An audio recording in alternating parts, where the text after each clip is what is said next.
Okay, amanya Geoffrey, tuzze olunaku lwaleero wano ku kkooti Makindye okulaba nga tugenda maaso n'omusango ba clients baffe ababiri, Shanita wamu ne mwami we Sipapa. Olunaku tuzze nga kkooti yali yasala weewaawo nga yagamba lwe lunaku olusembayo omuwolereza wa gavumenti okuleeta obujulizi bwonna okuba ku miitinga. Amawulire amalungi agaliwo era weewaawo ge twagadde gwe mulundi ogusembyeyo era baleese empapula ezikomiitinga oba ezimutwala mu kkooti enkulu. Tugagadde nnyo ku lw'ensonga ssatu. Ekisooka ze empapula ze tubadde tulinda okulaba nga tuteekayo bail application ye. Ekyokubiri nti twetegese okulaba nga tuwuliza omusango mu kkooti. Ekyokusatu waliwo ebintu by'omutwalako okuva ewaka we nga balina obimudiza singa biba nga si bye bw'obujulizi buno.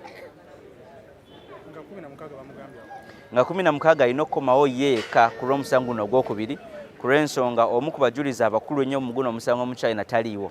Naye nga 16 kisuubira okuba ajja kubeerawo wataabeerewo era tujja kusaba omusango bagugobe.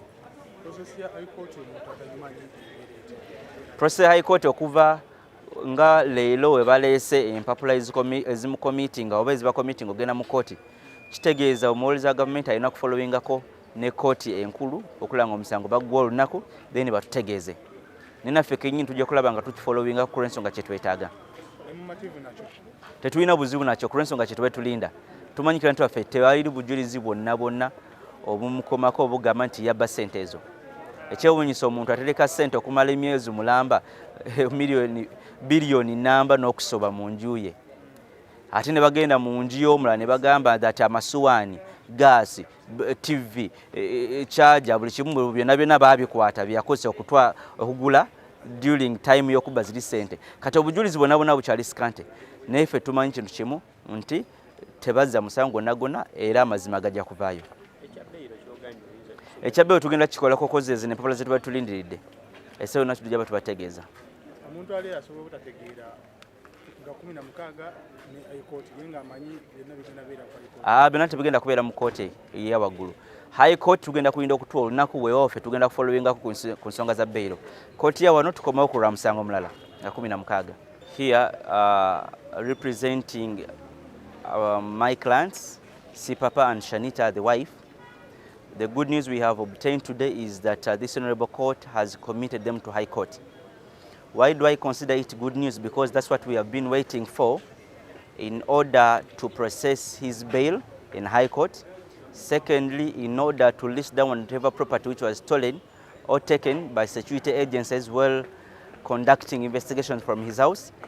Thirdly, which is very vital, it's because we are ready and we are still ready to proceed with the High Court matter. Now today the committee has been received in good faith and we are ready to proceed with this matter. Talk about the other case where For the second file, it has not proceeded today because the complainant, who is a vital witness in this matter, has not been present today for the second time, and the court has given their last adjournment in order for him to appear. He's a Chinese who's out of the country, but it's presumed that by 16th March he will be present so that we can proceed with the matter. What does it mean, this case going to the High Court? Of course, what does it mean this matter to go to High Court? It means that the investigations by the DPP or by the state are ready and they are willing to proceed with the matter to High Court, which we have been waiting for and which we have been interested in, because we are sure and we know one thing, that our client is still presumed innocent.